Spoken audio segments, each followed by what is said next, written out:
Uniform service போகணும்னு ரொம்ப ஆசை. எக்ஸாம் அப்பப்போ எழுதுவேன், போலீஸ் எக்ஸாம் படிக்காதே போய் எழுதுவேன். படித்து நாமளும் பாஸ் ஆகணும் ஒரு நிலைமை வந்துச்சு. ஏன்னா ஊரில் எல்லாம் ஒரு மாதிரி பேச ஆரம்பிச்சிடுவாங்க. அது படிக்கிறப்ப தான் பார்த்தீங்கன்னா நிறையா கஷ்டம் வரும். ஏன்னா பண கஷ்டம், வீட்டில் பிரச்சனை, படிக்க விட மாட்டாங்க, வீட்டில் சண்டை, அது நிறையா. பஸ்ஸுக்கே காசு இருக்காது. இதெல்லாம் தாண்டி தான் ஆள் வழி எடுத்தாலும் சரி, மாத்திரை டேப்லெட் அந்த மாதிரி எதுவுமே எடுத்தது கிடையாது. ஏன்னா பலகைகள் இருக்குது, மண் கொஞ்சம் மேலாக இருந்துச்சு. நமக்கு அது கொஞ்சம் மைனஸ் பாயிண்டாக. முன்னாடி போனவங்க பார்த்தீங்கன்னா அதிகமாக டபுள் ஸ்டோர் யாருமே போடல. அதெல்லாம் பார்க்கல வந்து நமக்கும் வராது அந்த மாதிரிலாம் தோணும். அவளுக்கும் இங்கிலீஷ் வராது.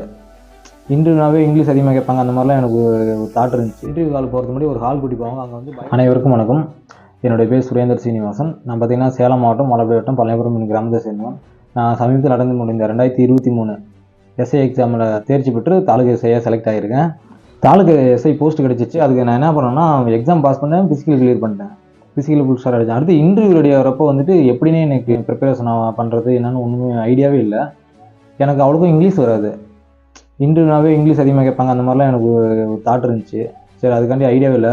அதுக்கப்புறம் யூடியூப்பில் நிறையா சர்ச் பண்ணேன். இப்போ தேடிட்டு இருக்கிற பார்த்தீங்கன்னா காக்கி என் காதலன் அப்படின்னு ஒரு யூடியூப் சேனல் இருக்குது. அதில் தங்கராஜ் சார் வந்து 2022 எஸ்ஐ எக்ஸாம் பாஸ் பண்ணிட்டு இன்டர்வியூக்கான ரெடியான மாதிரி நிறையா கோச்சிங் கொடுத்துருந்தாரு, மோட்டிவேஷன் பண்ணியிருந்தாரு. சாரை நான் தொடர்பு கொண்டேன், வாட்ஸ்அப்பில் மெசேஜ் பண்ணியிருந்தேன். இந்த மாதிரி நான் கவர்மெண்ட் ஸ்கூலில் தான் படிச்சிருந்தேன், தமிழ் தான் சார் அவ்வளோ போகிறேன், இங்கிலீஷ் அவ்வளோக்கும் வராதுங்க சார், இன்டர்வியூ நினச்சா பயமாக இருக்குது சார், அந்த மாதிரி சாருக்கு மெசேஜ் பண்ணியிருந்தேன். சார் வந்து ஒரே வார்த்தையாக இன்டர்வியூ நினச்சி பயப்படாத, ஃபுல் அண்ட் ஃபுல் ரெடி பண்ணிடலாம் அப்படின்னு சொல்லியிருந்தாரு. அப்புறம் ஒரு குரூப்பில் ஒன்று ஆட் பண்ணியிருந்தாரு. அது வந்து இன்டர்வியூ எப்படி ரெடி ஆகிறதுன்னு ஒரு குரூப் ஒன்று ஓப்பன் பண்ணியிருந்தாரு. அது குரூப்பில் ஜாயின் பண்ணிட்டார். காவல்துறை நேர்முக தேர்வுக்கான வெற்றிக்கான வழிகாட்டி அந்த புக்கு சார் ஒன்று ரெடி பண்ணி கைப்பட எழுதின புக்கை வந்து கொரியர் மூலியமாக அனுப்பி வச்சுட்டாரு. ஃப்ரீயாக தான் எனக்கு அனுப்பியிருந்தாரு. நான் இந்த புக்கை படிச்சிட்டேன். இந்த புக்கு ஃபுல்லாக படிக்க எப்படி அந்த இன்டர்வியூ அணுகிறது, எப்படி அட்டன் பண்ணுறது ஃபுல்லாகவே இதில் வந்து கிளியர் ஆயிடுச்சு. என்ன அதுக்காண்டி நம்ம எஃபெக்ட் போகணும், தரவுல ரெடி பண்ணணும், அது ஒரு ஐடியா இருந்துச்சு. ஒரு சார்ட்டு சொன்னேன், இந்த மாதிரி புக்கு படிச்சிட்டேன் சார், ஃபுல்லாக வெரி வெரி யூஸ்ஃபுல் சார். நிறையா சொன்னேன். சார் ஓகே அடுத்து ரெடி ஆகும் அப்படின்னு சொன்னாங்க சார். சரி அடுத்து வருவோம். சார் ஒரு கேட்டிருந்தார், நான் எஸ்ஐ எக்ஸாம் பாஸ் பண்ணேன், தாலுகா எஸ்ஐ கிடச்சிருச்சு சார்ட்டு, இந்த மாதிரி கிடச்சிருச்சிங்க சார் அப்படின்னு சொன்னேன். சார் வந்து என்ன சொல்லியிருந்தாருன்னா, நீ எப்படி ரெடி ஆகண, எப்படி உன் ப்ரிப்பரேஷன் இருந்துச்சு அப்படின்னு ஒரு வீடியோ ஒன்று ரெடி பண்ண சொல்லியிருந்தாரு. அடுத்து வர பசங்களுக்கு ஒன்றை மாதிரி ஏழை மாணவர்கள் வந்து அது உதவியாக இருக்கும் சார் கேட்டிருந்தாரு. அதனால் இந்த வீடியோ சார்காண்டி தான். சார் என்ன சொல்லியிருந்தாருன்னா ஒரு 3 பாட்டாக பிடிக்க சொன்னார். எக்ஸாம் எப்படி ரெடி பண்ணேன், அடுத்து ஃபிசிக்கலுக்கு எப்படி ரெடி ஆனேன், இன்டர்வியூ எப்படி ரெடி ஆனேன், இது ஒரு 3 பாட்டாக சார் ரெடி பண்ண சொன்னார். ஃபஸ்ட்டு நம்ம எக்ஸாம் நான் எப்படி ரெடி ஆனேன் அதை பற்றி பார்ப்போம். அதுக்கு முன்னாடி என்னுடைய வாழ்க்கை வேலை ஒரு சின்னதாக சொல்கிறேன். நான் பார்த்திங்கன்னா ஒரு கிராமம் தான். நான் படித்தது எல்லாமே கவர்மெண்ட் ஸ்கூல் தான். டிகிரி வந்து இன்ஜினியரிங் அண்ணா யூனிவர்சிட்டி கவர்மெண்ட் காலேஜில் தான் படித்தேன். படித்து முடிச்சுட்டு ஒரு 1 இயர் வந்து ப்ரைவேட் வேலைக்கு போயிருந்தேன். குவாலிட்டி இன்ஜினியரிங் தான் இருந்திருந்தேன். மாதம் 5000 சம்பளம். அது கொரோனா டைமில் வந்து வேலையிலேருந்து வந்துட்டேன். வந்ததுக்கப்புறம் பார்த்தீங்கன்னா அங்கே இருக்கவே ரொம்ப கஷ்டப்பட்டேன். அந்த வேலை எனக்கு பிடிக்கல, செய்கிறதும் கஷ்டமாக இருந்துச்சு. என்னென்னா நான் காலேஜ் படிக்கல என்சிசியில் இருந்தேன். அதனால் வந்துட்டு யூனிஃபார்ம் சர்வீஸ் போகணுன்னு ரொம்ப ஆசை. ஆனால் எக்ஸாம் அப்பப்போ எழுதுவேன், போலீஸ் எக்ஸாம் படிக்காதே போய் எழுதுவேன். படிக்காமல் எழுதி அந்த ஒரு கட் ஆஃப் வைக்கிறாங்கன்னா அதோட 5 மார்க் 6 மார்க் கம்மியாக எடுத்துருப்பேன். அது ஒன்றும் செட்டில் ஒரு 3 டைம் அந்த மாதிரி எழுதினேன். 2021 அக்டோபர் மாதம் நான் படிக்க ஸ்டார்ட் பண்ணேன். ஸ்டார்ட் பண்ணி 2022 லைனாக எக்ஸாம் நிறைய வந்துடுச்சு. நான் ஸ்டார்ட் பண்ணக்குள்ள ஒரு கோச்சிங் சென்டர் ஜாயின் பண்ணேன். அங்கே பார்த்தீங்கன்னா போலீஸ் எஸ்ஐக்கு நடத்தலை, டிஎன்பிசின்னு தான் நடத்தினாங்க. சரி அப்படியே ப்ரிப்பரேஷன் போயிட்டு இருந்துச்சு.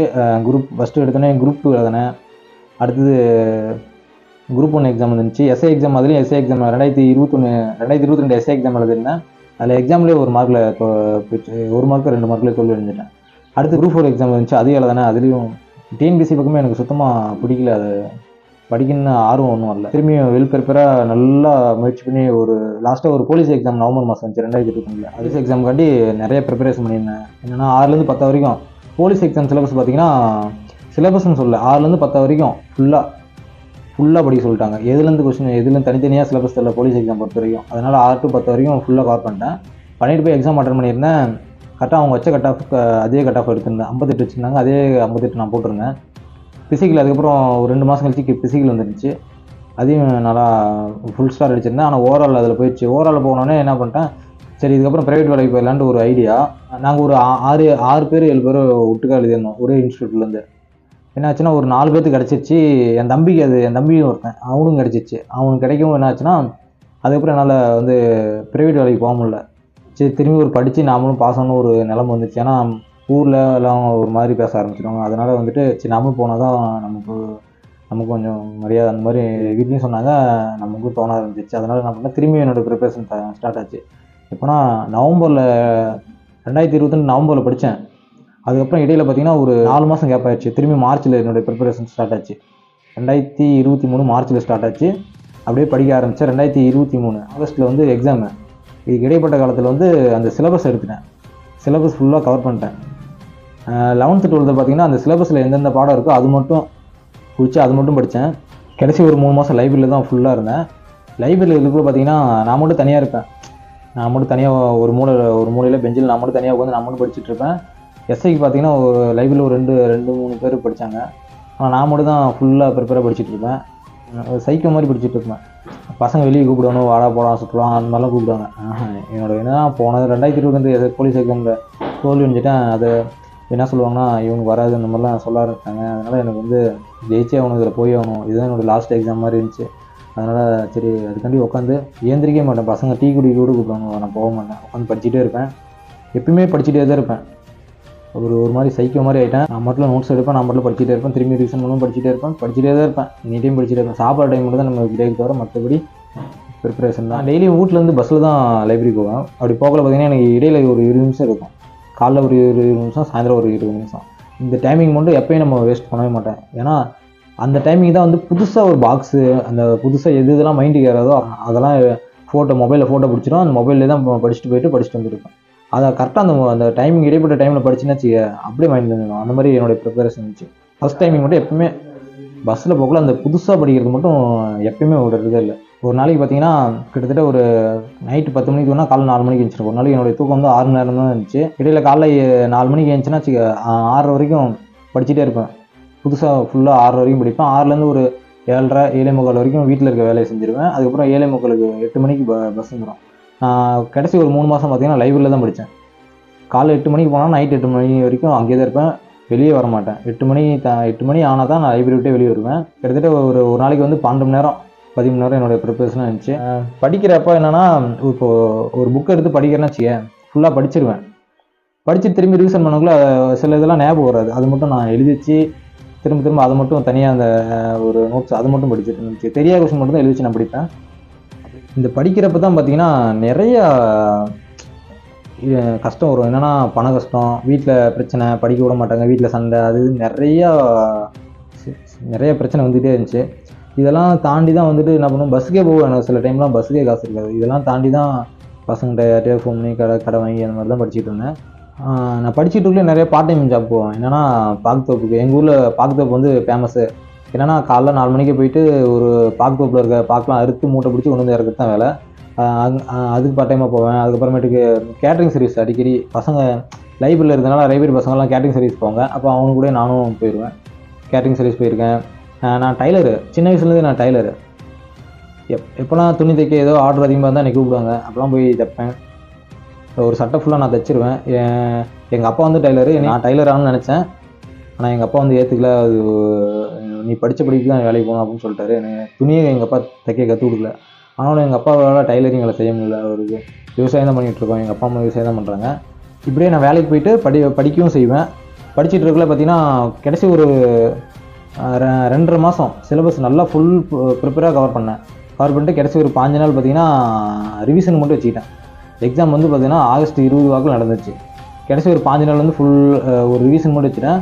என்னென்னா ஒவ்வொரு சப்ஜெக்ட் ஒரு நாள், ஹிஸ்ட்ரி ஒரு 5 நாள், பாலிட்டி 3 நாள், எக்கனாமிக்ஸ் 2 நாள், ஜியாகிரஃபி ஒரு 4 நாள், இந்த மாதிரி ஒரு கடைசி ஒரு 5 நாள் ஃபுல் ரிவிஷன் கொடுத்துட்டு போயிட்டு அட்டன் பண்ணேன். எக்ஸாம் எழுத போக்கில் பார்த்தீங்கன்னா சேலம் மாவட்டத்தில் போட்டிருந்தாங்க. சேலம் மாவட்டத்தில் கணித காலேஜ் போட்டிருந்தாங்க. போனோம் பார்த்தீங்கன்னா ஒரு கிட்டத்தட்ட ஒரு 1500 பேர் பக்கமாக போட்டிருந்தாங்க. போயிட்டு எக்ஸாம் ஹால் போயிட்டோம். காலைல பார்த்தீங்கன்னா மெயின் எக்ஸாம், மதியானம் பார்த்தீங்கன்னா தமிழ் எலிஜிபிலிட்டி எக்ஸாம். காலைல மெயின் எக்ஸாம் பார்த்தீங்கன்னா உள்ளார போயிட்டு எக்ஸாம் ஹாலில் கொஸ்டின் பேப்பர் கொடுத்துட்டாங்க, OMR சீட்டு கொடுத்துட்டாங்க. நான் எடுத்தோன்னே என்ன பண்ணேன்னா சைக்காலஜி தான் போட்டோம். ஏன்னா ஜிகே முடிச்சுட்டு சைக்காலஜி வரக்குள்ள வந்து பார்த்தீங்கன்னா யோசிக்க டைம் கிடைக்காது, மைண்டு வராது. அதனால் என்ன பண்ணால் ஃபஸ்ட்டு யோசிக்கிறது வந்து சைக்காலஜி போட்டு அந்த 40 முடிச்சுட்டு அதுக்கப்புறம் தான் வந்து தமிழ் இங்கிலீஷ் போட்டு அதுக்கப்புறம் தான் இங்கே ஜிகே பார்க்காங்க. நல்லா இருந்துச்சு. டைமிங் எனக்கு கரெக்டாக இருந்துச்சு. நல்லபடியாக முடிச்சுட்டு இப்போ ஒரு 10 நிமிஷம் முன்னாடி முடிச்சுட்டு ஓகே எல்லாத்தையும் திரும்பி ஒரு செக் பண்ணிகிட்டு இருந்தேன். ஓகே நல்லபடியாக முடிச்சிட்டேன். அடுத்து பார்த்தீங்கன்னா மதியானம் தமிழ் எலிஜிபிலிட்டி நடந்துச்சு. அதில் வந்துட்டு பார்த்தீங்கன்னா கிட்டத்தட்ட நான் ஒரு மணி நேரத்தில் முடிச்சிட்டேன். எக்ஸாம் பார்த்தீங்கன்னா 1 மணி நேரம் 40 நிமிஷம் நினைக்கிறேன். ஒரு 3/4 மணி நேரம் சும்மாவே தான் உட்காந்துருந்தேன். தமிழும் ஓரளவு நல்லா பண்ணியிருந்தேன். ஏன்னா தமிழ் தான் நம்ம எடுத்தோன்னே ஃபஸ்ட்டு படிச்சு முடிச்சது தமிழ் தான். அதனால் தமிழ் வந்து எப்பயுமே ஈஸி தான். எக்ஸாம் நல்லபடியாக முடித்தேன். எக்ஸாம் எழுதிட்டு எனக்கு ஒரு கான்ஃபிடன்ஸ் இருந்துச்சு. ஓகே இந்த தாட்டி நம்ம நல்லா பண்ணியிருக்கோம், கிடச்சிரும். அந்த அப்பயே ஒரு நம்பிக்கை, அப்பயே ஒரு ஹாப்பி தான். என்னென்னா எக்ஸாம் எழுத போகல பார்த்தீங்கன்னா அப்படியே கிட்டத்தட்ட ஒரு 1500 பேர் ஒரு காலேஜில் போட்டாங்க. அதெல்லாம் பார்க்கக்குள்ள வந்து என்னடா இவ்வளோ பேர் எழுதுறாங்க அந்த மாதிரிலாம் இருந்துச்சு. வெளியே வந்ததுக்கப்புறம் எல்லாருமே ஈஸினாங்க. ஓகே எழுதி முடிச்சிட்டோம். அடுத்து எக்ஸாம் முடித்தோடனே எல்லா யூடியூப் சேனல்லையும் ஒரு இது போட்டிருந்தாங்க, இவ்வளோ தான் கட் ஆஃப் வரும், ஒரு ப்ரிடிக்ஷன் இந்த மாதிரி போட்டிருந்தாங்க. அதை பார்த்தோம், ஓகே நம்ம ஒரு நல்ல நிலைமையில் இருக்கோம் அப்படின்ட்டு அடுத்து ஃபிசிக்கல் ப்ரிப்பேரான எக்ஸாம் முடிச்சுட்டு வந்துட்டு வீட்டில் ஒரு கஷ்டமாக போச்சு. வீட்டில் பண கஷ்டம் வந்துருச்சு. அதெல்லாம் நான் பண்ணிட்டேன். நான் ஆல்ரெடி 2022 போலீஸ் எக்ஸாம் எழுதிட்டு ஃபிசிக்கல் அட்டன் பண்ணதால் எனக்கு அதை பற்றி ஐடியா இருந்துச்சு. அதை பற்றியில் ஓரளவுக்கு பண்ணிடுவேன்னு நம்பிக்கை இருந்துச்சு. அதனால் வேலைக்கு போயிடுவேன். காலையில் ஈவினிங் மட்டும் ப்ராக்டிஸ் பண்ணிட்டு இருப்பேன். என்னன்னா டெய்லியுமே ரெகுலராக போயிடுவேன். காலைல 1.5 கிலோமீட்டர் இல்லைனா 3 கிலோமீட்டரு ரெகுலராக ஓடிடுவேன். ஒரு நாளைக்கு 1.5 கிலோமீட்டர் ஓடனா ஒரு நாளைக்கு 3 கிலோமீட்டர் ஓடிடுவேன். அதுக்கப்புறமேட்டுக்கு எனக்கு வந்து கயிறு எப்போ விட்டாலும் கயிறு ஏறிடுவேன். ஆனால் அந்த லாங் ஜம்ப் மட்டும் தான் எனக்கு கொஞ்சம் கஷ்டமாக இருந்துச்சு. அதுக்காண்டி காலுக்கு மட்டும் ஹெவியாக ஒர்க் அவுட் போடுவேன். என்னென்ன லாங் ஜம்ப் தரணுமோ அத்தனை ஒர்க் அவுட் போடுவேன் வச்சுக்க. வலிக்குது அதெல்லாம் என் கால் வலி எடுத்தாலும் சரி, மாத்திரை டேப்லெட் அந்த மாதிரி எதுவுமே எடுத்தது கிடையாது. வலிச்சாலும் வலியை தாங்கிக்குவேன், வீட்டுக்கு வருவேன், சுடுதண்ணி ஒருத்தவங்க கொடுப்போம், அவ்வளோதான். தவிர மாத்திரை ஊசி அந்த மாதிரி எதுவுமே போட கிடையாது. வலியை தாங்கிக்கணும். வலியை தாங்க வந்து கால் வந்து செட் ஆகிருன்னு வச்சுக்க. அந்த மாதிரி காலு மட்டும் தான் ஹெவியாக ப்ராக்டிஸ் பண்ணிகிட்டு இருப்பேன். அடிக்கடி மாடலுக்கு போய் ட்ரை பண்ணிகிட்டு இருப்பேன். மாடல் எங்கெங்கெல்லாம் மாடல் ஃபிசிக்கல் போடுறாங்களோ அங்கெல்லாம் போயிட்டு அட்டன் பண்ணுவேன். அட்டன் பண்ணிட்டு என்னுடைய என்னென்னா நிறைய அட்டன் பண்ண தான் அங்கே என்ன அப்படின்னா மிஸ்டேக் வரும். அந்த பதட்டெல்லாம் போகணும் வச்சுக்க. ஓகே நல்லா இருந்துச்சு. அப்புறம் எக்ஸாம் போனேன். ஃபிசிக்கல் வந்து எங்கன்னா நான் சேலம் மாவட்டம். எனக்கு ஃபிசிக்கல் வந்து கோயம்புத்தூரில் போட்டிருந்தாங்க. ஒரு 3-4 மாவட்டம் சேர்த்து கோயம்புத்தூரில் ஃபிசிக்கல் போட்டிருந்தாங்க. அங்கே போயிருந்தோம். முதல் நாள் வந்து ஜஸ்ட்டு ஹைட் மெஷர்மெண்ட்டு சர்டிஃபிகேஷன் இது மட்டும் 1800 இது மட்டும் நடந்துச்சு. அது பார்த்திங்கன்னா நான் லாஸ்ட் பேட்சுக்கு முன்னாடி பேட்ச் தான் எனக்கு ஓட விட்டாங்க 1500. சர்டிஃபிகேட் வெரிஃபிகேஷன் ரொம்ப நேரம் பண்ணிகிட்டு இருந்தாங்க. ரொம்ப நேரம் காலையில் சாப்பிடவே இல்லையா. அங்கே ஈவினிங் தான் எனக்கு சாப்பாடு பண்ணிடுச்சு. அது மட்டும் சாப்பிட்டு ஒரு 1500 ஒன்று. கிட்டத்தட்ட நான் தான் ஒரு லாஸ்ட் பேட்ச் முன்னாடி 3 மணிக்கு தான் ஒன்று நினைக்கிறேன். வெயிலே இருந்தோம், ஃபுல்லாக இருந்தோம். இருந்தாலும் 1500 ஓட்டாங்க ஓடிட்டோம். அடுத்த நாள் காலையிலே திரும்பி மெயின் ஈவெண்ட் நடக்க ஆரம்பிச்சிச்சு, வர சொல்கிறாங்க. அடுத்த நாள் காலைல முதலாக போகணும். ஃபஸ்ட்டு பேஜாக போயிருந்தோம். ஃபஸ்ட்டு பேஜ் பார்த்தீங்கன்னா போயிட்டு ஃபஸ்ட் ஆளாக ரோப் ஏறினேன். ஃபஸ்ட் ஆளாக ரோப் ஏறி 2 ஸ்டார் அடித்தேன். 2 ஸ்டார் அடித்தோன்னே எல்லாம் ஜோராக கைத்திருந்தாங்க. ஒரு பேஜில் 10 பேர் இங்கே தான் நாங்கள் போனோம். ஃபஸ்ட் ஆளாக கயிறு ஏறிட்டேன். அடுத்து வந்து லாங் ஜம்ப் கூட்டி போனாங்க. லாங் ஜம்பில் வந்து 7 பேருக்குள்ளே நான் வந்து கிட்டத்தட்ட ஒரு 4வது பேஜாக என்னமோ லாங் ஜம்ப் போனேன். நான் பார்த்தீங்கன்னா லாங் ஜம்பில் வந்து எப்பயுமே கரெக்டாக அக்யூராக தான் தாண்டிச்சு. அந்த 4.5 மீட்டர் கொஞ்சம் தான் தாண்டி என்னால் குதிக்க முடியுது. என்னென்னா எவ்வளோ வேக எடுத்தாலும் அவ்வளோதான் எனக்கு வந்து இருந்துச்சு. அங்கே போய் பார்த்தீங்கன்னா கோயம்புத்தூர் வந்து புதுசாக ரெடி பண்ணியிருந்தாங்க லாங் ஜம்ப் வந்து கிரவுண்டு. என்னென்னா பலகைகள் இருக்குது, மண் கொஞ்சம் மேலே இருந்துச்சு. நமக்கு அது கொஞ்சம் மைனஸ் பாயிண்ட்டாக போயிடுச்சு. என்னென்னா இது எனக்கு முன்னாடி போனவங்க பார்த்தீங்கன்னா அதிகமாக டபுள் ஸ்டார் யாருமே போடல. அதெல்லாம் பார்க்கல வந்து நமக்கும் வராது அந்த மாதிரிலாம் தோண ஆரம்பிச்சிச்சு. இருந்தாலும் என் பேஜில் நான் போனேன். ஃபஸ்ட் ஆளாக தாண்டினேன். ஃபஸ்ட் ஆளாக தாண்டக்குள்ளே நல்ல சரியான வேகம் கரெக்டாக பலகையில் வச்சேன், அடித்தேன். லாங் ஜம்ப் வந்து பார்த்தீங்கன்னா 4.46 தான் வந்துச்சு. 1 ஸ்டார் தான். 4.50 வந்தால் தான் 2 ஸ்டார். 4.46 தான் வந்துச்சு. சரி போச்சு, நம்மளால் தாண்ட முடியாது அந்த மாதிரி நினச்சிட்டேன். இப்போ தாண்டினதே வந்து சரியான வேகம், கரெக்டாக எய்ம் பண்ணி கரெக்டாக தாண்டினேன். இதே மாதிரி தான் தாண்டிட்டு இருந்தேன். இதே மாதிரி கரெக்டாக தாண்டிட்டேன். நம்ம இன்னும் கொஞ்சம் வேகமாக ஓடி நான் தாண்டணும்னு தாண்டினா தான் அந்த 4.5 மீட்டர் தாண்ட முடியும்னு ஒரு மைண்டில் தோணுச்சு. கடவுளை வேண்டிக்கிட்டேன், அழுத்தினேன். திரும்பி 2வது சான்ஸ் கொடுத்தாங்க. ஏன்னா 2 சான்ஸ் தான். இப்போது கவுர் வரது 2 சான்ஸ் தான், லாங் ஜம்ப் 2 சான்ஸ் தான். ஓட ஆரம்பித்தேன். நான் சரியான ரன்னிங்கு. இது வரைக்கும் அந்த மாதிரி ஓடினது கிடையாது. சரியான ரன்னிங். அந்த போர்டுக்கு முன்னே கரெக்டாக அக்யூராக வச்சு கரெக்டாக தானேன். 4.54 சென்டிமீட்டர் எக்ஸ்ட்ரா குதிச்சேன். எல்லாருமே கை தட்டினாங்க. மைக்கில் வாசிச்சு டபுள் ஸ்டார்னு சொன்னேன். எனக்கு வராது இந்த லாங் ஜம்ப் மட்டும்தான். அது கரெக்டாக தாண்டினோடனே ஓகே, நம்ம இப்போ இதில் 1 ஸ்டார் மட்டும் போட்டோன்னா கன்ஃபார்மாக எனக்கு இந்த வேலை கிடச்சிருக்காது. டபுள் ஸ்டார் போட தான் எனக்கு வேலை கிடச்சிது. அப்பயும் எனக்கு தெரிஞ்சிச்சு, டபுள் ஸ்டார் போட்டோமா ஓகே இது ஒன்று தான் நமக்கு வராது. ஏன்னா ரன்னிங் எப்போ ஓடுறாலும் சரி நான் தான் ஃபஸ்ட் ஆள் வருவேன். ரன்னிங் பொறுத்த வரைக்கும் எப்பயுமே. அடுத்தது 400 மீட்ரு இது முடிச்சுட்டு வந்தோம். பசங்களாம் ஓகே எல்லோரும் ஓரளவு தாண்டி இருந்தாங்க. ஆனால் என் இதில் வந்து ஒரு 3 பேர் தான், ஒரு 7 பேர் போனதில்ல. லாங் ஜம்ப் தான் அதிக பேர் வெளியே போனது லாங் ஜம்ப் தான். என்னென்னா இப்போ படிக்கக்கூடிய மாணவர்கள் என்ன சொல்கிறேன்னா, லாங் ஜம்ப்புக்கு அதிக ப்ராக்டிஸ் பண்ணுங்கள். அந்த ப்ராக்டிஸ் மட்டும் இல்லைன்னா வச்சுக்க, ஒன்று பவுல் ஆகுது இல்லைனா லென்த்து கிடைக்க முடியாது. அதனால் வந்துட்டு லாங் ஜம்ப்புக்கு ஹெவி ப்ராக்டிஸ் பண்ணுங்கள். அடுத்து பார்த்திங்கன்னா 400 மீட்டர் போனோம். 400 மீட்டர் பார்த்திங்கன்னா விட்டாங்க. 400 மீட்டர் வந்து 66 செகண்டில் என்னோட வந்திருந்தேன். 70 செகண்டுக்குள்ள வந்தால் 2 ஸ்டார், 80 செகண்டுக்குள்ள தான் 1 ஸ்டார். 66 செகண்ட் வந்திருந்தேன். ஃபிசிக்கல் நல்லா பண்ணியிருந்தோம். ஃபிசிக்கல் முடிச்சுட்டு அப்புறம் ஊருக்கு வந்துட்டோம். ஃபிசிக்கல் முடிச்சதுக்கப்புறமேட்டுக்கு என்னென்னா என் மைண்டுக்குள்ளார அது வரைக்கும் எனக்கு ஒரு பயமே பதட்டம் கிடையாது. ஏன்னா எக்ஸாமு ஃபிசிக்கல் வந்து போலீஸ் எக்ஸாம் இருந்த மாதிரி தான். சரி அதே தான் இங்கேயும் கேட்குறான்ட்டு அட்டன் பண்ணிட்டேன். அதுக்கப்புறம் ஒன்று என்னென்னா இன்டர்வியூன்னு ஒன்று மொத்தம் 3 ப்ராசஸ். எக்ஸாம் பிசிக்கல் முடிச்சிட்டோம், இன்டர்வியூன்னு வரக்குள்ள வந்துன்னா ஒரு பயம் வந்துருச்சு. எப்படி இன்டர்வியூ பற்றி ஒன்றும் ஐடியா இல்லை, அதை பற்றி எப்படி நம்ம பாஸ் பண்ணுவோம் அந்த மாதிரிலாம், இங்கிலீஷ் நாலேஜ் இல்லை அந்த மாதிரிலாம் எனக்கு தோண ஆரம்பிச்சு என்ன பண்ணிட்டுனா, சரி யூடியூப்பில் தேடி பார்ப்பேன், ஏதாவது கைடன்ஸ் எதாவது போட்டிருப்பாங்க. அந்த மாதிரி தேடி பார்த்துட்டு எனக்கு பார்த்தீங்கன்னா காக்கி என் காதலான் தங்கராஜ் சார் வந்து நிறைய வீடியோ போட்டிருப்பாரு. அந்த வீடியோவில் நிறைய தேடினேன்.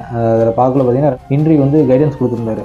அந்த கைடன்ஸ்லாம் பார்க்கல ரொம்ப பிடிச்சிங்க. சாருக்கு வந்து வாட்ஸ்அப்பில் மெசேஜ் பண்ணி இந்த மாதிரி இன்டர்வியூ எப்படி ரெடியாக இருக்குது இல்லைங்க சார், எனக்கு உதவி பண்ணுங்க சார் அந்த மாதிரி கேட்டிருந்தேன். அப்புறம் தங்கராஜ் சார் வந்துட்டு ஒரு பெரிய குரூப் ஒன்று ஓப்பன் பண்ணியிருந்தார். என்னன்னா 2023 ஃபிசிக்கல் கிளியர் பண்ண பசங்களுக்கு வந்து அடுத்து இன்டர்வியூ எப்படி ரெடியாக வருதுன்னு ஒரு குரூப் ஒன்று ஓப்பன் பண்ணியிருந்தார். அதில் ஆட் பண்ணியிருந்தார். ஆட் பண்ணிட்டு அதில் நிறைய வழிமுறைகள் சொல்லியிருந்தார். மாடல் இன்டர்வியூ எப்படிலாம் அட்டன் பண்ண அந்த மாதிரி கொடுத்துருந்தாரு. அதுக்கப்புறம் சார் வந்து காவல்துறை நேர்முகத் தேர்வுக்கான வெற்றிக்கான வழிகாட்டி அந்த புக்கு சார் ஒன்று ரெடி பண்ணி கைப்பட எழுதின புக்கு வந்து எனக்கு சார் அனுப்பியிருந்தார். அதை நான் படித்தேன். அதுலேருந்து ஓரளவுக்கு தெரிஞ்சுக்கிட்டேன் இன்டர்வியூனா என்ன, எப்படி அணுகணும் அந்த மாதிரி சார் ஃபுல்லாக சொல்லியிருந்தார்.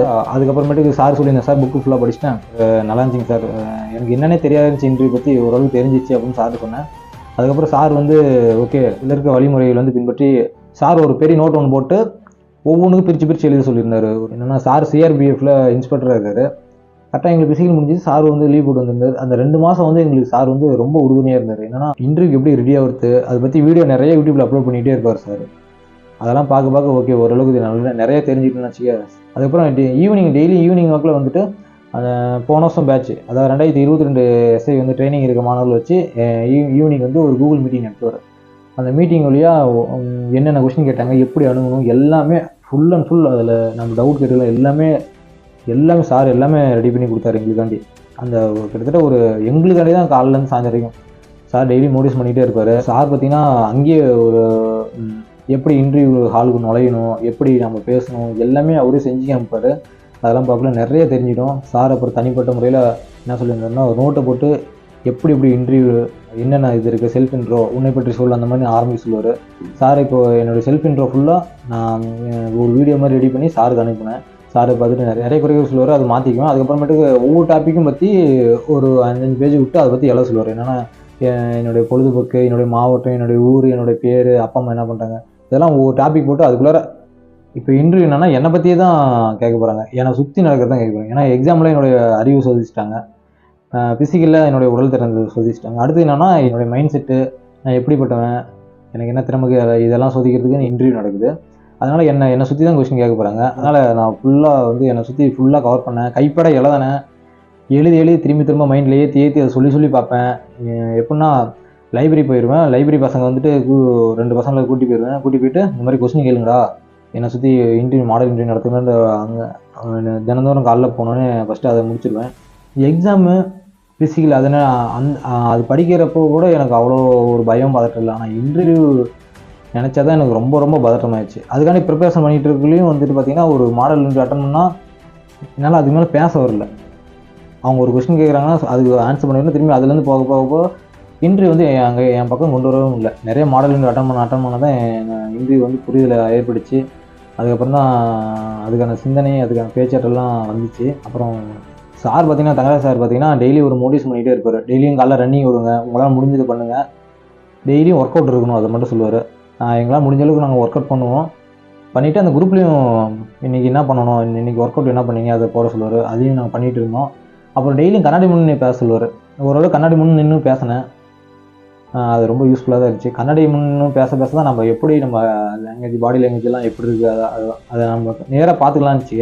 ஓரளவு யூஸ்ஃபுல்லாக இருந்துச்சு. அப்புறமேட்டுக்கு டெய்லியும் பசங்களை வச்சு ஒரு மாடல் இன்டர்வியூ நானே ஏற்படுத்திக்கணும்னு போயிட்டு இந்த மாதிரி கொஸ்டின் கேளுங்கடா, நான் நல்லா ஆன்சர் பண்ணுறேன்னா, எப்படி ஆன்சர் பண்ணுறேன்ட்டு நிறைய தெரிஞ்சுக்குவேன். ஓகே, ஓரளவுக்கு நிறைய கவர் பண்ணிட்டு மாடல் இன்டர்வியூ நிறைய எங்கெங்கெல்லாம் மோக் இன்டர்வியூ போடுறாங்களோ அங்கெல்லாம் அட்டன் பண்ண ஆரம்பித்தேன். கிட்டத்தட்ட ஒரு 7-8 மோக் இன்டர்வியூ அட்டன் பண்ணேன். ஒவ்வொரு இடத்துலையும் போக்குள்ள ஒவ்வொன்று சொல்லுவாங்க. ஒவ்வொரு இடத்துலேருந்து போக்குள்ள நமக்கு தெரியாத கொஸ்டின்லாம் வரக்குள்ள அதெல்லாம் எழுதி வச்சுட்டு அதை பற்றி நிறைய ப்ரிப்பேர். இப்போது இன்டர்வியூ பொறுத்தவரைக்கும் என்னென்னா நம்ம போலீஸ் டிபார்ட்மெண்ட்டில் ஆர்ட் ஒர்க்கு எல்லாமே தெரிஞ்சுக்கணும். என்ன ரேங்கு, படிநிலைகள், என்ன வேலை, இப்போ லா அண்ட் ஆர்டர்னால் காவல் நிலையத்தில் அங்கே என்ன நடக்கும், இப்போ ஒவ்வொரு இடத்துலையும் சட்ட ஒழுங்கு பிரச்சனை எல்லாமே தெரிஞ்சு வச்சுக்க. எல்லாமே ஓரளவுக்கு தெரிஞ்சுக்கிட்டேன். மாடல் இன்டர்வியூ அட்டன் பண்ணேன். அங்கங்கே என்னென்ன சச்சின் சொன்னாங்களோ, என்னென்ன குறைகள் சொன்னாங்களோ எல்லாமே திருத்திக்கிட்டேன். ஓரளவுக்கு ரெடி ஆகினேன். டிசம்பர் 22 வாக்கில் வந்து எனக்கு இன்டர்வியூ போட்டிருந்தாங்க. எங்கன்னா சென்னை ஓல்டு கமிஷனர் ஆஃபீஸில் வந்து போட்டிருந்தாங்க. எப்போனா பகல் 12 மணிக்கு போட்டிருந்தாங்க. நான் ஒரு 2 நாளைக்கு முன்னாடியே போயிட்டேன். 2 நாளைக்கு முன்னாடி ஈவினிங் நைட்டு ஒரு 10 மணி வாக்கில் போயிட்டு ரூம் எடுத்து தங்கிட்டு அதுக்கு அடுத்த நாள் காலையில் பார்த்தீங்கன்னா அன்றைக்கி ஃபுல்லாக வந்து அன்றைக்கி இன்டர்வியூ அட்டன் பண்ண பசங்கள்ட்ட வெளியே வரவங்களாம் ஒவ்வொருத்தனை பிடிச்சி கொஸ்டின் கேட்டுருந்தேன். என்ன இந்த மாதிரி கொஸ்டின் எப்படி கேட்குறாங்க அது மாதிரிலாம் கேட்டு நோட்ஸ் எடுத்துகிட்டு வச்சுக்கிட்டேன். அந்த டைமில் பார்த்தீங்கன்னா யூடியூப்பில் நிறையா இந்த மாதிரி இவ்வளோ கொஸ்டின் கேட்குறேன் அந்த கொஸ்டின் கேட்குறாங்கன்னு வந்துருந்துச்சு. அந்த மாதிரி கொஸ்டின்லாம் அவங்க கேட்கல. என்னன்னா இன்டர்வியூ பொறுத்த வரைக்கும் இப்போ எனக்கு கேட்குற கொஸ்டின் வந்து அவங்களுக்கு கேட்க மாட்டாங்க, அவங்களுக்கு கேட்குற கொஸ்டின் எனக்கு கேட்க மாட்டாங்க. என்னென்னா என்னை சுற்றி நான் என்ன அங்கே அந்த பயோடேட்டாவில் என்ன எழுதி கொடுக்கணும் அதை பற்றி தான் கேட்டிருந்தாங்க. நான் பார்த்தீங்கன்னா என்னுடைய இன்டர்வியூவில் பார்த்தீங்கன்னா 12 மணிக்கு போயிட்டேன். 12 மணிக்கு போயிட்டு 4 மணிக்கு தான் உள்ளார போனேன். சர்டிஃபிகேட் வெரிஃபிகேஷன் அது இதுன்ட்டு அப்படியே ஒரு பக்கம் போயிட்டு இன்டர்வியூ கால் போகிறது முன்னாடி ஒரு ஹால் கூட்டி போவாங்க. அங்கே வந்து பயோடேட்டா கொடுப்பாங்க, ஒரு ஃபார்ம் ஒன்று கொடுப்பாங்க. அந்த ஃபார்மில் வந்துட்டு ஊர், பேர், அச்சீவ்மெண்ட்டு, ஹாபீஸு, ஸ்போர்ட்ஸு இதெல்லாம் கேட்பாங்க. அதில் எழுதணும். நான் ஸ்போர்ட்ஸ் வந்து கபடியும், ஹாபி வந்து என்னென்னா நாட்டுக்கோழி வளர்ப்பு அதை பற்றி போட்டிருந்தேன். அச்சீவ்மெண்ட் பார்த்திங்கன்னா இது வரைக்கும் ஒரு 9 டைம் பிளட் டொனேஷன் பண்ணியிருந்தேன். அந்த மாதிரி போட்டிருந்தேன். எனக்கு வந்து குழுக்கள் ஒரு ஃபஸ்ட்டு பேனல் இருந்துச்சு. மொத்தம் 3 பேனல். குழுக்கில் பார்த்திங்கன்னா எனக்கு ஃபஸ்ட்டு பேனல் வந்துருச்சு. ஃபஸ்ட்டு பேனலில் பார்த்திங்கன்னா ஒரு லேடி 3 ஜென்ஸ் இருந்தாங்க. கரெக்டாக எனக்கு 4:05 உள்ளார போனேன். 4:05 உள்ளார போனோடனே அது முன்னாடி போனவங்க எனக்கு முன்னாடி போனவர் வந்து ஒரு 20 நிமிஷம் உள்ளார இன்டர்வியூ நடந்துருந்துச்சு. அவர் ஃபுல்லாக வேர்த்தூற்றி அப்படியே வெளியே வந்திருந்தார். அதெல்லாம் பார்க்கல ரொம்ப பயமாகிடுச்சு, பதட்டமாகிடுச்சு. நமக்கும் ஏதோ பண்ணிடுவாங்கன்ட்டு ஒரு 4:05 உள்ளார போனேன். அது வரைக்கும் எல்லாம் குட் ஆஃப்டர்நூன் வச்சுருப்பாங்க. உள்ளார போனோடனே good evening madam, good evening சார்னு சொன்னோடனே அவங்க சிரிச்சிட்டாங்க, மகிழ்ச்சி ஆகிட்டாங்க. சிறுவன் சொன்னோடனே எங்கள் சேரில் போய் கரெக்டாக போய் உட்காந்தேன். யார் ஃபஸ்ட்டு கொஸ்டின் சாராக இருந்துச்சார், சென்ட்ரல் இருந்து சாராக இருந்துச்சார். என்னன்னா உங்களை பற்றி சொல்லுங்கள் மிஸ்டர் சுரேந்தர் சொன்னார். நான் ஆரம்பித்தேன். கண்டிப்பாக சார், எஸ் சார் அப்படின்னு சொல்லிட்டு ஆரம்பித்தேன். என்னுடைய பேரை சொல்லிட்டு அப்புறம் என்னுடைய ஊர் வந்து பழனியாபுரம், எனக்கு கிராமம் அப்படின்னு சொல்லிட்டு எங்கள் அப்பா அம்மா விவசாயம் பண்ணுறாங்க. நான் 2019 கல்லூரி போய் முடிச்சுட்டு போலி தேர்வு படிச்சுட்ருக்கேன். அடுத்து பார்த்தீங்கன்னா என்சிசிலேருந்து கொஸ்டின் கேட்டிருந்தாங்க. நான் காலேஜ் படிக்கல பார்த்தீங்கன்னா என்சிசியில் இருந்தேன். அதுலேருந்து என்ன கொஸ்டின் கேட்டிருந்தாங்கன்னா இது வரைக்கும் என்னென்ன கேம்ப் அட்டன் பண்ணியிருக்கீங்க, எங்கெங்கே போயிருக்கீங்க அந்த மாதிரி கேட்டிருந்தாங்க. நான் சொன்னேன் இந்த மாதிரி ஒரு 4 கேம்ப் அட்டன் பண்ணியிருந்தேன், எங்கெங்கே அந்த ஊர்லாம் சொல்லியிருந்தேன். அது சொன்னதுக்கப்புறமேட்டு பார்த்தீங்கன்னா ரைஃபிள் பற்றி எதாவது தெரியுமா கேட்டிருந்தாங்க. எஸ்எல்ஆர் பற்றி தெரியுங்க, அதோடைய காலிபர் எவ்வளோ அந்த மாதிரி கேட்டிருந்தாங்க. சொன்னேன் 7.62 mm அந்த மாதிரி சொல்லியிருந்தேன். என்சிசிலேருந்து ஒரு 3 கொஸ்டின் வந்துருந்துச்சு. அதுக்கப்புறம் பார்த்தீங்கன்னா என்னுடைய ஊரில் என்ன ஃபேமஸ் அந்த மாதிரி கேட்டிருந்தாங்க. என்னுடைய ஊர் பார்த்தீங்கன்னா வாழப்பாடியில் ஃபேமஸ் பார்த்தீங்கன்னா ரீசெண்டாக முத்துமலை முருகன் கோயில் அப்படிங்கிற கோயில் வந்து வேர்ல்டு லெவலில் ஃபேமஸ் ஆயிடுச்சு. என்னென்னா அதோட ஹைட்டு தான். மலேசியாவில் இருக்கிறது வந்து 10 மலை முருகன் கோயில், அது வந்து 142 அடி தான். எங்கள் வாழப்பாடியில் இருக்கிறது பார்த்தீங்கன்னா 146 அடி, அதோட ஒரு 4 அடி அதிகம். அதனால் உலகத்திலே உயரமான சிலை அப்படிங்கிற ஃபேமஸ் ஆயிடுச்சு. எங்கள் ஊரில் அதுதான் ரீசெண்டாக ஃபேமஸு. கலைத்துறையில் உங்கள் பேரில் யாராவது இருக்காங்களோ அந்த மாதிரி கேட்டாங்க. ஆமாங்க சார் இருக்காங்க அப்படின்னா. யார் அப்படின்னு அவங்க திரும்பி கேட்டாங்க. யாருன்னா விஜய் அவங்க மாமா திரு எஸ்என் சுரேந்தர் அப்படின்னா. தமிழ், தெலுங்கு, மலையாளம் ஒரு 3 லாங்குவேஜில் பாடிருக்காரு, 500 மேற்பட்ட பாடல். அதை சொல்லி முடிச்சதுக்கப்புறம் திரும்பி ஒரு கொஸ்டின் கேட்டாங்க. என்னென்னா அவருக்கு யாராவது பின்னணி குரல் கொடுத்துருக்காரா அவர் அப்படின்னு கேட்டாங்க. ஆமாங்க சார், எஸ் சார்ன்னு சொல்லிட்டு. என்னென்னா அவர் வந்து மோகன், நடிகர் மோகன் அவர்களுக்கு பின்னணி குரல் நிறைய படத்துக்கு கொடுத்துருக்காரு அந்த மாதிரி சொன்னேன். சரி ஓகே, அவங்க வந்து ஹாப்பி ஆகிட்டாங்க. அடுத்து வந்து இன்னொரு கொஸ்டின் மேடம் வந்து ஒரு கொஸ்டின் கேட்டிருந்தாங்க. என்னென்னா உங்களுக்கு பிடிச்ச விலங்கு அதோடைய நல்ல பண்பு ஒன்று சொல்லியிருந்தாங்க. அது பார்த்திங்கன்னா நானும் டக்குன்னு எனக்கு யோசனை வந்தது. என்னென்னா பிடிச்ச விலங்குனா எங்கள் வீட்டில் வளர்க்குற நாய் தான் எனக்கு பிடிச்ச விலங்கு அப்படின்னு சொல்லியிருந்தேன். என்னென்னா அதோடைய நல்ல பண்பு கேட்டிருந்தேன். நல்ல பண்பு என்ன சொல்கிறதுன்னு எனக்கு தெரியல, டக்குன்னு வரல. அதுக்கப்புறம் டக்குன்னு ஒரு ஐடியா வந்துச்சு. என்னென்னா அது வந்து கடிச்சதில்லை யாரையும். அந்த ஒரு ஐடியா வச்சு நான் எப்படி சொல்லலாம்ட்டாங்கன்னா அது குறைச்சிருக்கு, எங்கள் வீட்டில் இருக்க நாய் வந்து குறைச்சது தவிர இது வரைக்கும் யாரையும் கடிச்சதில்லை, அது ஒரு நல்ல பண்பை பார்க்குறேன் அப்படின்னு சொல்லிட்டேன். அவங்க வந்து சரி ஓகே அப்படின்ட்டாங்க. அப்புறம் இந்த சார் ஒரு கொஸ்டின் கேட்டிருந்தாங்க. ரைட் சைடில் இருக்க சார் வந்து என்ன கேட்டிருந்தாங்கன்னா ஹாபியில் வந்து நாட்டுக்கோழி வளர்ப்புன்னு போட்டிருக்கீங்க, நாட்டுக்கோழி என்னென்ன வகை இருக்குது அப்படின்னு கேட்டாங்க. நான் ஒரு 5-6 வகை சொன்னேன். சொல்லிட்டு அதுக்கப்புறம் பார்த்தீங்கன்னா அது எவ்வளோ முட்டை இடும், எத்தனை நாளில் அவன் வச்சு கோழி குஞ்சு பிரிக்கும் அந்த மாதிரி கேட்டிருந்தாங்க. நான் கிட்டத்தட்ட ஒரு 22 நாளில் பிரிக்கும் அந்த மாதிரி சொல்லிட்டேன். அதில் ஒரு 2 கொஸ்டின் அந்த மாதிரி. இப்போ ஒரு கொஸ்டின் கேட்குறாங்கன்னா நம்ம என்ன ஆன்சர் பண்ணுறோம், அதுலேருந்து திரும்பி இன்னொரு கொஸ்டின் கேட்பாங்க, திரும்பி அதுலேருந்து ஆன்சர் பண்ணுறோம், திரும்பி அதுலேருந்து கொஸ்டின் கேட்பாங்க. இப்போ நம்ம அதுக்கு மேலே கேட்க வாய்ப்பு இல்லைனா தான் அதோட நிறுத்திக்கிட்டு அடுத்தது போகிறாங்கன்னு வச்சுக்க. அடுத்து இன்னொரு சார் கேட்டாங்க. சார் என்ன கேட்டாங்கன்னா நீங்கள் ஏன் எஸ்ஐக்கு வேலைக்கு வரீங்க, வேறு வேலைக்கு எதுக்காக போகலாமே அந்த மாதிரி கேட்டாங்க. நான் என்ன சொன்னேன்னா காலேஜ் படிக்கல, என்சிசியில் இருந்தேன், அதனால் யூனிஃபார்ம் போடணும்னு ஆசை. யூனிஃபார்ம் மேலே காதல் வந்துச்சு. யூனிஃபார்ம் தான் எப்பயுமே போட்டு சுற்றிட்டு இருப்பேன் என்சிசியில் இருந்தால். அதனால் யூனிஃபார்ம் மேலே ஒரு அளவுடைய பிரியம். அதனால் போனால் காவல்துறையில் தான் சேரணுன்னு ஆசை. அதனால் படிக்க ஆரம்பித்தேன் சார் அப்படின்னு சொன்னேன். சரி ஓகேன்ட்டாங்க. அடுத்து சார் கேட்டிருந்தாங்க. என்ன கேட்டிருந்தாங்கன்னா, பிளட் டொனேஷன் பண்ணியிருக்கீங்க, இது வரைக்கும் எத்தனை டைம் பண்ணியிருக்கீங்கன்னு கேட்டாங்க. 9 டைம் பண்ணியிருக்கேங்க சார் அப்படின்னு சொல்லியிருந்தேன். என்னென்னா எவ்வளோ எம்எல் ஒரு தட்டியும் எடுப்பாங்க அந்த மாதிரி கேட்டாங்க. நான் 350 எம்எல் ஒரு தட்டி எடுப்பாங்க, அது ஒரு யூனிட்னு சொல்லுவாங்க அந்த மாதிரி சொல்லியிருந்தேன். அடுத்து மேடம் வந்து ஒரு கொஸ்டின் கேட்டிருந்தாங்க. சிச்சுவேஷன் பேஸ்டு கொஸ்டின் கேட்டிருந்தாங்க. நீங்கள் உங்கள் மனைவி இருக்கீங்க, உங்களுக்கு கல்யாணம் ஆச்சு, நீங்களும் உங்கள் மனைவி இருக்கீங்க, 2 பேர்த்துக்கு எஸ்ஐ ஆகணும்னு கனவு, ஆனால் ஒரே ஒரு போஸ்ட் கிடைக்குது, நீங்கள் போவீங்களா இல்லை உங்கள் மனைவி அனுப்புவீங்களா அந்த மாதிரி கேட்டிருந்தாங்க. கேட்டதுக்கப்புறமேட்டுக்கு நான் என்ன சொல்லியிருந்தேன்னா, நாங்கள் 2 பேரும் ஃபஸ்ட்டு பேசிக்கிட்டு நான் தான் போவேன் மேம் அப்படின்னு சொன்னோடனே, சரி உங்களுக்கு ஒரு வாய்ப்பு வருது, அப்போ யார் அனுப்புவீங்க அப்படின்னு கேட்டாங்க. எனக்கு வாய்ப்பு இருக்குள்ள பார்த்தீங்கன்னா அவங்கள அனுப்பிடுவேன், அவங்கள அனுப்பிட்டு நான் திரும்பியும் தொடர்ந்து முயற்சி பண்ணி எனக்கு இன்னொரு வாய்ப்பு இருக்குள்ள நான் அதில் ஜெயிச்சு வந்துடுவேன் அப்படின்னேன். சரி ஃபஸ்ட்டு எதுக்கு நீங்கள் போகணுன்னீங்க, அவங்க மனைவி கொடுத்துருக்கலாமே ஃபஸ்ட்டு அப்படின்னு கேட்டாங்க. நான் என்ன சொல்லியிருந்தேன்னா, நான் போனால் தான் என் ஃபேமிலி அடுத்த லெவல் கொண்டு போயிருப்பேன், எங்கள் வீட்டில் ரொம்ப கஷ்டமாக இருக்குது அந்த மாதிரி சொன்னேன். அவங்க வந்து என்ன சொன்னாங்கன்னா, ஏன் உங்கள் மனைவி போயிருந்தால் உங்கள் வீட்டை பார்க்க மாட்டாங்களா, உங்கள் ஃபேமிலியை அவங்க பார்த்துக்குவாங்களே, ஏன் அவங்கள அனுப்பியிருக்கலாமே அந்த மாதிரி கேட்டாங்க. சரி நான் போனால் தான் எங்கள் ஃபேமிலி அடுத்த லெவலுக்கு கொண்டு போக முடியும் அப்படின்னு நான் சொல்லிட்டேன். சரி அதோட என்னோடய இன்டர்வியூ முடிஞ்சிடுச்சு. இன்டர்வியூ முடிச்சுட்டு வெளியே வந்துட்டேன். வெளியே வந்ததுக்கு அப்புறமேட்டுக்கு பார்த்தீங்கன்னா ஹாப்பி ஆகிட்டேன். ஏன்னா ஓரளவுக்கு என்னை சுற்றி கேட்டதுனால எல்லா ஆன்சரும் கரெக்டாக பண்ணிட்டேன். நம்பிக்கையோடு இருந்தேன். கிட்டத்தட்ட ஒரு 7 மார்க் குறைஞ்சபட்சம் போட்டுருவாங்க அந்த நம்பிக்கையில் இருந்தேன். அப்புறம் வெளியே வந்தோடனே சாருக்கு வாட்ஸ்அப் மெசேஜ் பண்ணியிருந்தேன், இந்த மாதிரி தங்கராஜ் சாருக்கு பண்ணியிருந்தேன். சார் இன்டர்வியூ நல்லா இருந்துச்சிங்க சார், நான் நினச்சதோட ஓரளவுக்கு லோவாக கிட்டத்தட்ட 1 மாதம் கழிச்சு வந்து ரிசல்ட் வந்துருந்துச்சு. ரிசல்ட் வந்து பார்த்திங்கன்னா தாலுகா எஸ்ஐ போஸ்ட்டு கிடச்சிருந்துச்சு. இன்டர்வியூவில் 10க்கு 8 மார்க் போட்டேன். 10க்கு 8 மார்க் கிடச்சோன்னே ரொம்ப மகிழ்ச்சி. அப்புறம் தங்கராஜ் சார் வாட்ஸ்அப்பில் மெசேஜ் பண்ணியிருந்தேன், இந்த மாதிரி தாலுகா எஸ்ஐ போஸ்ட் கிடச்சிருங்க சார், இன்டர்வியூவில் 10க்கு 8 போட்டிருக்காங்க, ரொம்ப தேங்க்யூ சார், கோடி நன்றி அந்த மாதிரி போட்டிருந்தேன். சார் ரொம்ப மகிழ்ச்சி ஆகிட்டார். சார் வந்து இந்த மாதிரி உங்கள் பணி சிறக்க வாழ்த்துக்கள், நேர்மையாக இருக்கணும், கடமையை கரெக்டாக செய்யணும் அந்த மாதிரி சொல்லியிருந்தாரு. தேங்க்யூ சார்னு சொல்லியிருந்தேன். என்னென்னா இன்டர்வியூ தான் ரொம்ப நினச்சி பயந்துட்டு இருந்தேன். இன்டர்வியூவில் வந்து இந்த அளவுக்கு ஒரு 10க்கு 8 மார்க் போட்டோன்னா அதுக்கு முழுக்க வந்து தங்கராஜ் சார் தான் காரணம். தங்கராஜ் சாருக்கு ரொம்ப நன்றி தெரிவிச்சுக்கிறேன். ஏன்னா எப்படி அட்டன் பண்ணுறதுன்னு தெரியாது இருந்து இன்டர்வியூவில் இந்த அளவுக்கு மார்க் எடுத்தாருன்னா முழுக்க தங்கராஜ் சார் தான். என்ன மாதிரி இந்த மாதிரி இந்த அடுத்த படிக்கக்கூடிய மாணவர்களுக்கும் இந்த மாதிரி கைடன்ஸ் நிறையா கொடுப்பேன். தங்கராஜ் சார் ரெடி பண்ணுவார்னு நினைக்கிறேன். தேங்க்யூ சார் தங்கராஜ் சார், ரொம்ப நன்றிங்க சார். என்னென்னா எங்கள் ஊரில் நான் ஃபஸ்ட்டு எஸ்ஐயே செலக்ட் ஆகியிருக்கேன். இதுக்கு முன்னாடி 2022 போலீஸ் எக்ஸாம் எழுதிட்டு அது ஓவரால் ஒரு மார்க் போயிடுச்சு. அது போனோடனே சரி நமக்கு படிப்பலன்ட்டு போயிருந்தேன்னா இந்த வேலை எனக்கு கிடச்சிருக்காது. திரும்பியும் ஒரு விடாமுயற்சியோட திரும்பியும் மனப்போராட்டத்தோடு இறங்கி படித்து எக்ஸாமு, ஃபிசிக்கலு, இன்டர்வியூ இது எல்லாமே கிளியர் பண்ணியிருக்கேன். விடாமுயற்சி தான். அந்த இடத்துல ஒரு சோர்வு ஏற்பட்டு நம்மளை ரெஜெக்ட் பண்ணிடுச்சு அந்த மாதிரி போயிருந்தேன்னா எனக்கு இந்த வேலை கிடச்சிருக்காது. எல்லாத்தாலையும் முடியும், தொடர்ந்து முயற்சி பண்ணணும், அவ்வளோ. எந்த ஒரு செயலையும் ஆர்வம் குறையாமல் தொடர்ந்து முயற்சி செய்தால் வெற்றி தேடி வேணும், அவ்வளோதான். இப்போது நான் அங்கே 2020 அங்கே நிறுத்திட்டு அப்படியே போயிருந்தேன்னா எனக்கு இந்த எஸ்ஐ வேலை கிடச்சிது. இப்போ தொடர்ந்து முயற்சி பண்ணி படிக்கணும் வேலை கிடச்சிது. அந்த மாதிரி இந்த இதிலே வந்துட்டு ஓரல் விட்ட மாணவர்கள் ஒன்று தான் என்னென்னா, இது முன்னாடி நிறைய எக்ஸாம் எழுதியிருக்கேன். கிட்டத்தட்ட சிஆர்பிஎஃப், எஸ்எஸ்சி, குரூப் 1, குரூப் 2 எல்லாமே எழுதியிருக்கேன். இது நான் ஒரு 4 போலீஸ் எக்ஸாம் எழுதிட்டேன். இது வந்து 2வது எஸ்ஐ எக்ஸாமு. இது இனிமேல் தோல்வி தான். இந்த எக்ஸாமில் தான் வெற்றி அடைஞ்சிருக்கேன். என்னன்னா உன்னை வெல்லும் தகுதி வந்து தோல்விக்கே இருக்கும்போது அந்த தோல்வி வெல்லும் தகுதி ஒரு நாள் உன்னை வந்து சேரும், அந்த ஒரு நம்பிக்கை தான். என்னென்னா தொடர்ந்து முயற்சி தான். தோல்வி தான் நான் சந்திச்சு இருந்திருக்கேன்.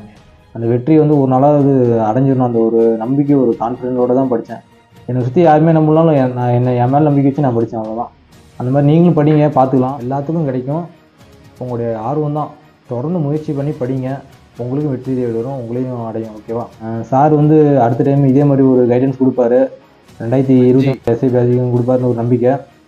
நாங்களும் உறுதுணையாக இருப்போம், மாணவர்கள் அனைவரும் உறுதுணையாக இருப்போம். அனைவரும் காவல்துறையில் சேர வாழ்த்துக்கள்.